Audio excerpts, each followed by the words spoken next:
How many hands have you? I have 2 hands. Show me your hands.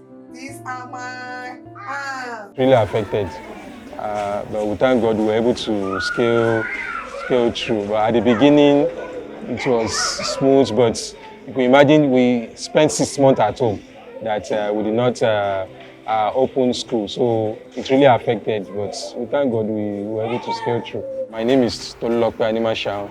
I'm the head of school of Tolulope Schools, situated at Alakwere, Ketu, Lagos. What I was concerned about was that I knew it was going to affect our business. So because during the Ebola time, we had issues like this that we couldn't, we were not allowed to open school, so we knew that it's going to affect us. The pandemic affected our business in no small measures, So it's, we couldn't open for business, we couldn't open school. So everybody was at home, nothing was coming. You know, when school does not open, then the source of income also closes. So it really affected us in a whole lot. Number one, it prevented me from moving about. You know, at the beginning, during the lockdown, everybody was staying at home, so we couldn't socialize. So number two, it's, as I've said, it's affected our business. So we couldn't open school. Even when we tried to do online classes, it was not as having a physical class, so it really affected. It made things to look standstill as at that time, because we didn't know when it's going to end. Especially the lockdown, we didn't know when government is going to say we should continue with our normal activities. So it really made everything to stand still, and it prevented us from, let's say, it just affected a whole lot of things because it wasn't expected. So like in the case of school business now, we got the message on Friday that it should not resume on Monday. So it was shocking. It was shocking to us. The COVID-19 pandemic, it's brought a new line of thoughts for me. So I engage in online businesses and stuff like that. So, but you know, the income from that was not like when we open for business. I'm a kind of person that is always optimistic about life. So there wasn't any such moments. But maybe at home, when bills started coming in and one is not able to meet up at the right time.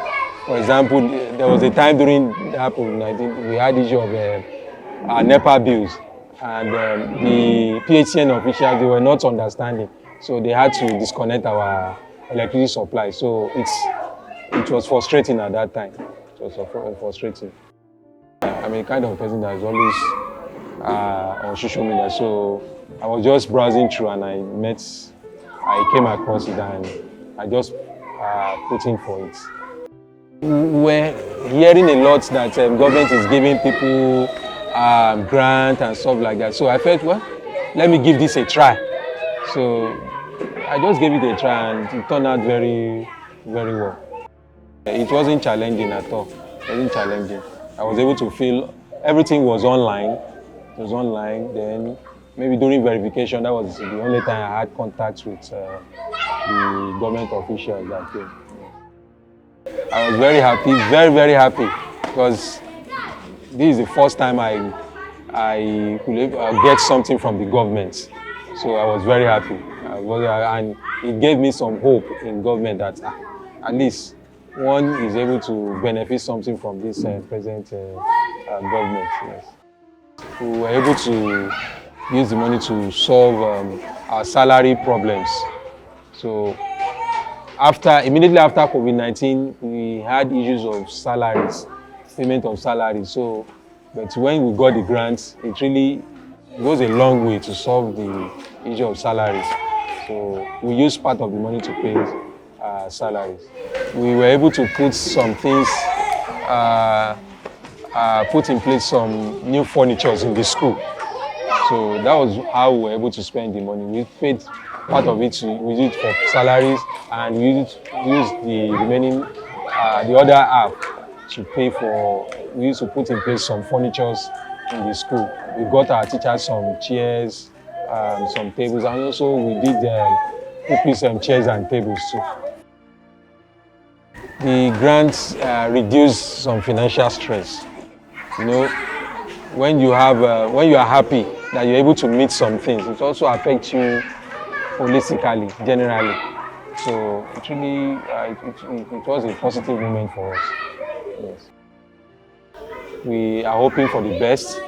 Presently, we are still paying for this our school land. So we are hoping that by God's grace, by the first quarter of next year, we'll be able to finish the payment. Then, as you can see, our school is a growing school. So after then, we're going to start the building. We will have a permanent structure, a better structure than what we have currently. So we're hoping for the best. In the next 5 years, you'll be able to have a better structure. And when you have better structure, you're able to have more informed parents. My advice to entrepreneurs is that they should not lose hope, and they should believe in Nigeria. Most times we complain about governments, but are we also doing our own part as citizens of this country? I want to say a very big thank you to LS ETF for counting us worthy to take the grant. I also use this opportunity to thank the government of Lagos State, the governor of Lagos State, and all government officials. So we want to thank everybody that's made the grants possible for us. So because to get a 1 million naira grant is not, we really appreciate it. We really appreciate it. In fact, when I got to the school and told our teachers, this is all we got from government, so everybody was happy. So we really thank the government and we thank LSCTF for the opportunity.